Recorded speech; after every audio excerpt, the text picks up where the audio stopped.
Everything that I've done in life has made me who I am, and I'm such a strong person. And especially after writing this book and just seeing my life story and everything that I've been through, I feel that I don't have regrets in life because it's made me the woman I am today.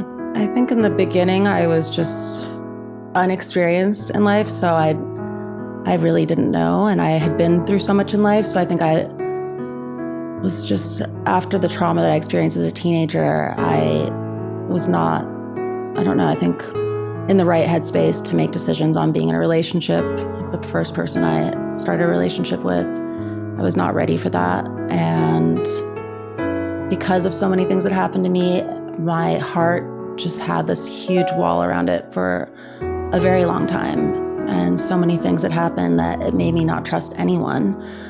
And it wasn't until with my husband that I had those walls come down and I actually let someone in.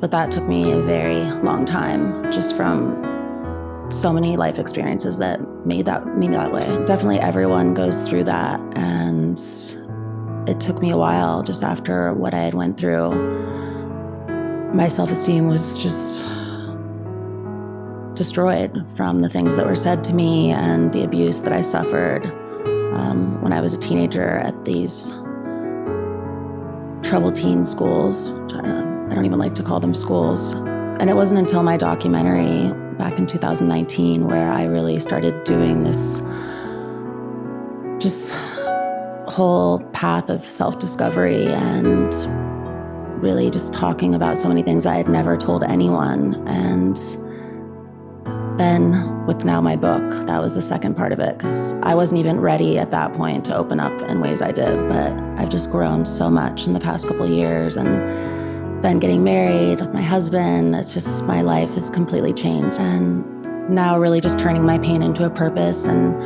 helping make a difference in other people's lives has just been so rewarding. And I feel that people understand me, and it just feels really good to finally be understood. I was 14 years old, and he completely took advantage of his power as, a teacher at the school. And to be doing that to a little girl was just so wrong. And I'm so glad that my parents ended up driving out the driveway, because who knows what he would have tried to do. I think that I had just been so manipulated by him, and I didn't want to think of myself as a victim. But now as an adult, I look back on that and think of when I have a daughter one day and she's a teenager, and if someone had tried to do something like that to her, I couldn't even imagine. And it just angers me. And I never told anyone that story, but I know it's an important story because I know that's something that happens every day to people. I knew that I didn't deserve to be there. And, I wasn't a bad kid. I live a very strict life, very sheltered. Then I moved to New York City, started sneaking out, getting bad grades. And my parents talked to a therapist who recommended that I go to these emotional growth boarding schools. And they had no idea. They just thought it was a normal boarding school. And the way they take kids to these places is they have two men come into your room in the middle of the night and say, do you want to go the easy way or the hard way? And literally hold up handcuffs. And this is how children are brought to these places. And it's extremely traumatizing. That's something that I had severe nightmares for 2 decades.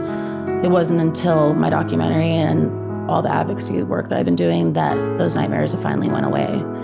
But for me, I just always thought to myself that I know that I'm a good person. I don't deserve to be in here, and that was the only thing that kept me going, was who I was going to become and what I wanted to be when I got out of there. I think when people can talk about things like this, and it makes others feel safe to be able to talk about it as well. And that's something that I'm working on every day. Just all of this is like, I've been healing, but there's so much there, and I've now put it out to the whole world, and it's been hard just talking about it and just thinking about it. But again, I know it's important for others to hear.